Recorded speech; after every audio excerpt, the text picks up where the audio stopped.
சென்னை, சேலம், ஈரோடு, கரூர், திருச்சி, திருத்தணி உள்ளிட்ட 8 இடங்களில் சதமடித்த வெயில். அதிகபட்சமாக வேலூரில் 104 டிகிரி ஃபாரன்ஹீட் வெப்பம் பதிவு. இன்றும் பல இடங்களில் வெயில் சுட்டரிக்கும் என வானிலை மையம் தகவல்.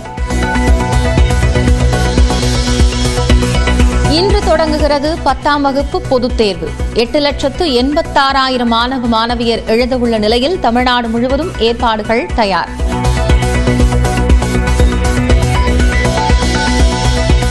பத்தாம் வகுப்பு பொதுத் தேர்வு எழுதும் மாற்றுத்திறனாளி தேர்வர்களுக்கு மொழி பாடத்தில் விலக்கு என அமைச்சர் அன்பில் மகேஷ் தகவல். சொல்வதை எழுதுபவர் தேர்வெழுத கூடுதலாக 1 மணி நேரம் வழங்கப்படும் என்றும் அறிவிப்பு. மத்திய அரசின் வக்ஃப் சட்டத்திருத்த மசோதாவிற்கு எதிராக சட்டப்பேரவையில் முதலமைச்சர் கொண்டு வந்த தீர்மானம் அதிமுக உள்ளிட்ட அனைத்து கட்சிகளின் ஆதரவுடன் நிறைவேற்றும் பாஜக வெளிநடப்பு.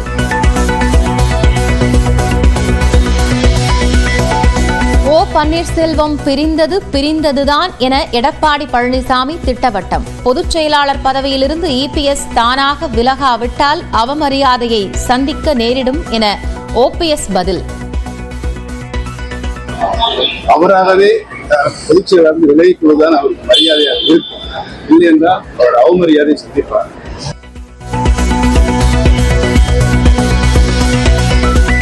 எடப்பாடி பழனிசாமியை தொடர்ந்து டெல்லியில் உள்துறை அமைச்சர் அமித்ஷாவுடன் அண்ணாமலை இன்று சந்திப்பு. தமிழக அரசியல் நிலவரம் மற்றும் கூட்டணி குறித்து பேச வாய்ப்பு. தாவேகாவின் முதல் பொதுக்குழு கூட்டம் சென்னை திருவான்மியூரில் இன்று நடைபெறுகிறது. விஜய் என்ன பேசப் போகிறார் என பெரும் எதிர்பார்ப்பு. திருவாரூர், மன்னார்குடி, கூத்தாநல்லூர், தாராபுரம் உள்ளிட்ட பல்வேறு இடங்களில் பயங்கர சத்தம் கேட்டதால் மக்கள் அதிர்ச்சி.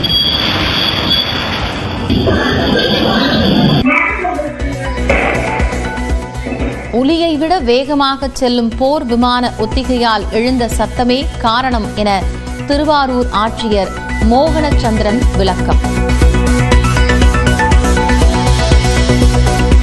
வேலை நிறுத்தத்தில் ஈடுபட்டுள்ள தென்மண்டல சமையல் எரிவாயு டேங்கர் லாரி உரிமையாளர்களுடன் எண்ணெய் நிறுவனங்கள் நடத்திய பேச்சுவார்த்தை தோல்வி.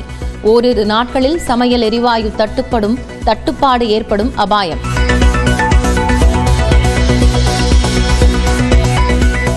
இலங்கை கடற்படையினரால் தமிழ்நாட்டு மீனவர்கள் கைது செய்யப்படுவதை தடுக்க முத்தரப்பு பேச்சுவார்த்தைக்கு ஏற்பாடு செய்ய வேண்டும்.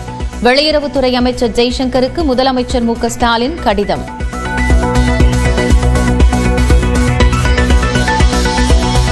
சென்னையில் செயின் பறிப்பில் சுட்டுக் கொல்லப்பட்ட கொள்ளையன் ஜாஃபரின் உடல் பிரேத பரிசோதனைக்கு பின் உறவினர் வசம் ஒப்படைப்பு.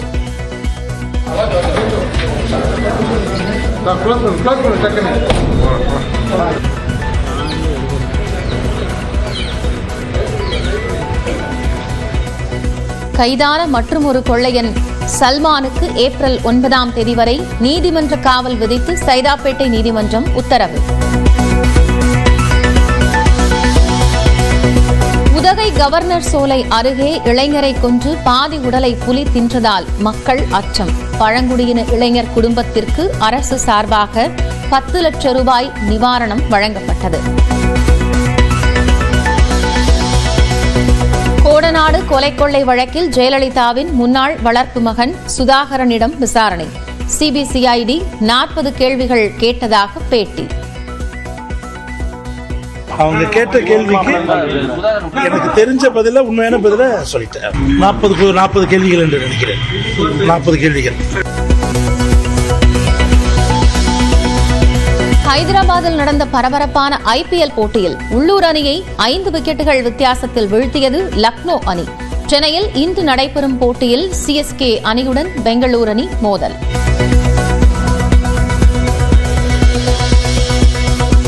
ஆன்லைன் விளையாட்டுகள் மற்றும் சில சூதாட்டங்களுக்கு தடை விதிக்க மாநில அரசுகளே சட்டம் இயற்றலாம். நாடாளுமன்றத்தில் தமிழக எம்பி தயாநிதி மாறன் எழுப்பிய கேள்விக்கு மத்திய அமைச்சர் அஸ்வினி வைஷ்ணவ் பதில்.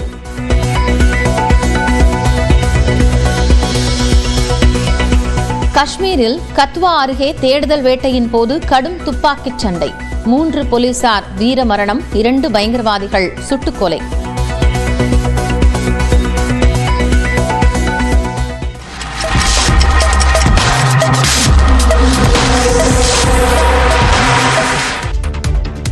வணக்கம், இது பிரேக் ஃப்ரீ பிரைம் டைம். முழுமையான செய்திகளின் 3 மணி நேர அணிவகுப்பு. முதலில் சூப்பர் 60.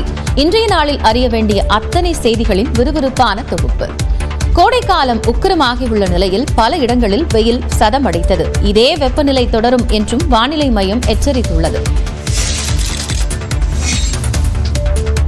தமிழ்நாட்டில் வியாழக்கிழமையன்று 8 மாவட்டங்களில் வெப்பநிலை 100 டிகிரி ஃபாரன்ஹீட்டுக்கு மேல் பதிவானது. வழக்கமாக ஏப்ரல் மே மாதங்களில் சுட்டெரிக்கும் வெயிலின் பாதிப்பு இந்த ஆண்டு மார்ச் மாதத்திலேயே தொடங்கிவிட்டது. அதிகபட்சமாக வேலூரில் 104 டிகிரி ஃபாரன்ஹீட்டுக்கு மேல் வெப்பநிலை பதிவானது. இதனால் பகல் நேரத்தில் மக்கள் சுட்டெரிக்கும் வெயிலால் கடுமையான அவதிக்குள்ளாகினர். வெயிலோட தாக்கம் ரொம்ப கடுமையா இருக்கு. ரொம்பவும் வேக்காடா இருக்குது. ஃபேனு ஏசி ஏப்ரல் மேல தான் போடுவோம். இப்பவே ஏசி போட்டுக்கணும் போல தருது. ஸ்கூல் பசங்களும் போறது கஷ்டப்படுறாங்க. பஸ்ல ஏறி போய் வரணும்னா ரொம்ப கஷ்டம். Exam time. இதற்கடுத்தபடியாக திருப்பத்தூர், கரூர், பரமத்தியில் தலா 102 டிகிரி ஃபாரன்ஹீட் வெப்பம் பதிவானது. சென்னை, சேலம், ஈரோட்டில் 101 டிகிரி ஃபாரன்ஹீட்டும், திருத்தணி, திருச்சியில் 100 டிகிரி ஃபாரன்ஹீட்டும் வெப்பநிலை வாட்டி வதைத்தது. மத்திய அரசின் வக்ஃப் வாரிய சட்டத்திருத்த மசோதா இஸ்லாமியர்களை வஞ்சிக்கும் வகையில் இருப்பதாக முதலமைச்சர் மு.க. ஸ்டாலின் குற்றம் சாட்டிய நிலையில் இது தொடர்பாக சட்டப்பேரவையில் அவர் கொண்டு வந்த அரசினர் தனி தீர்மானம் ஒருமனதாக நிறைவேற்றப்பட்டது.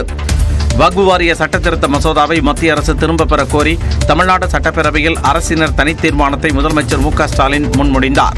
வக்ஃப் அமெண்ட்மெண்ட் பில் 2024 முழுமையாக திரும்பப் பெற வேண்டும் என்று ஒன்றிய அரசை இப்பேரவை வலியுறுத்துகிறது என்ற தீர்மானத்தை நான் முன்மொழிந்து அமைகிறேன்.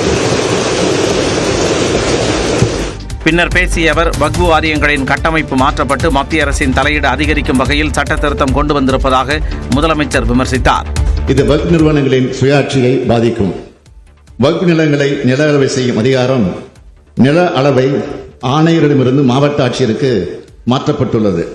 இதன் மூலமாக வக்ஃப் நிலவரம் குறித்து முடிவு செய்யும் அதிகாரம் வக்ஃப் வாரியத்திடமிருந்து நீக்கப்பட்டுள்ளது.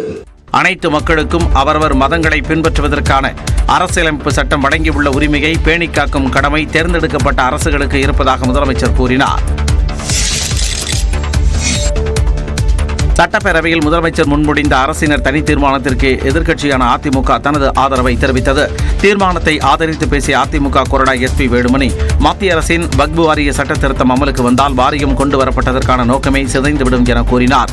மத்திய அரசு சிறுபான்மை மக்களின் உணர்வுகளை மதித்து நாடாளுமன்றத்தில் தாக்கல் செய்யப்பட்ட வக்ஃப் வாரிய சட்ட திருத்த மசோதாவை கைவிட வேண்டும் என வலியுறுத்தி மாண்பு முதலமைச்சர் அவர்கள் கொண்டு வந்த தீர்மானத்தை அனைத்து இந்திய அண்ணா திராவிட முன்னேற்ற கழகம் சார்பில் ஆதரிக்கிறேன். பின்னர் பேசிய முதலமைச்சர் மு.க. ஸ்டாலின் தீர்மானத்திற்கு அதிமுக வரவேற்பு அளித்ததற்கு நன்றி தெரிவித்தார். அதே சமயம் அடுத்த முறை எடப்பாடி பழனிசாமி டெல்லி செல்லும் போது இப்பிரச்சனை குறித்து உள்துறை அமைச்சரிடம் பேச வேண்டும் என வலியுறுத்தினார். மொழிக்குழுவை பற்றி நான் பேசியிருக்கிறேன் என்று நிருபரத்தில் சொல்லியிருக்கிறார். சென்னையில் இறங்கிய பிறகு அதற்காக நான் உள்ளபடியே இந்த அவையின் சார்பில் அவருக்கு நன்றி தெரிவித்துக் கொள்கிறேன். நன்றி தெரிவிக்க அதே நேரத்தில் எப்படி இருமொழி கொள்கையை பற்றி வலியுறுத்தி வந்திருக்கேன்னு சொன்னாரோ அதுவே இந்த பிரச்சனையும் அடுத்த முறை டெல்லிக்கு செல்கிற போது அவர் வலியுறுத்த வேண்டும். பாஜக தவிர்த்து அதிமுக உட்பட மற்ற அனைத்து கட்சிகளும் தீர்மானத்திற்கு ஆதரவளித்த நிலையில் குரல் வாக்கெடுப்பு மூலம் தீர்மானம் ஒருமனதாக நிறைவேற்றப்பட்டது. வக்ஃப் வாரிய மசோதா தொடர்பான தீர்மானத்திற்கு எதிர்ப்பு தெரிவித்து சட்டப்பேரவையில் இருந்து பாஜக வெளிநடப்பு செய்தது. சட்டப்பேரவையில் தனி தீர்மானத்தை எதிர்த்து பேசிய பாஜக எம்எல்ஏ வானதி சீனிவாசன் வக்ஃப் வாரிய பிரச்சனையால் தான் கடந்த வாரம் திருநெல்வேலியில் கொலை நடந்ததாக குற்றம் சாட்டினார். இதற்கு பதிலளித்த அமைச்சர் ரகுபதி, மதத்தின் அடையாளமாக கருதப்படும் வாரியத்தில் மற்றொரு மதத்தைச் சேர்ந்தவரை புகுத்துவது எந்த வகையில் நியாயம் என்று கேள்வி எழுப்பினார். நாடு முழுவதும் சுற்றுப்பயணம் மேற்கொண்டு கருத்துக்களை கேட்டறிந்த பின்புதான் சட்ட திருத்தம் மேற்கொள்ளப்பட்டதாக வானதி சீனிவாசன் விளக்கம் அளித்தார். இதற்கு ஆட்சேபனை தெரிவித்த அமைச்சர் ரகுபதி, பேரளவிற்கு சுற்றுப்பயணம் செய்துவிட்டு ஆதரவாளர்களின் பரிந்துரைகளை மட்டுமே ஏற்றதாக குற்றம் சாட்டினார். ஆட்சேபனைகளை எல்லாம் மூட்டையாக கட்டி தூக்கி போட்டுவிட்டு தங்களுக்கு வேண்டியவற்றை வைத்துக் கொண்டு இந்த சட்டத்தை கொண்டு வந்திருக்கிறீர்களே தவிர எந்த ஆட்சேபனைக்கும் நீங்கள் ஒரு பதில் கூட தரவில்லை. அதுபோக இது குறித்து விரிவாக பேச அனுமதி தர மறுப்பதாக வானதி சீனிவாசன் கூறினார்.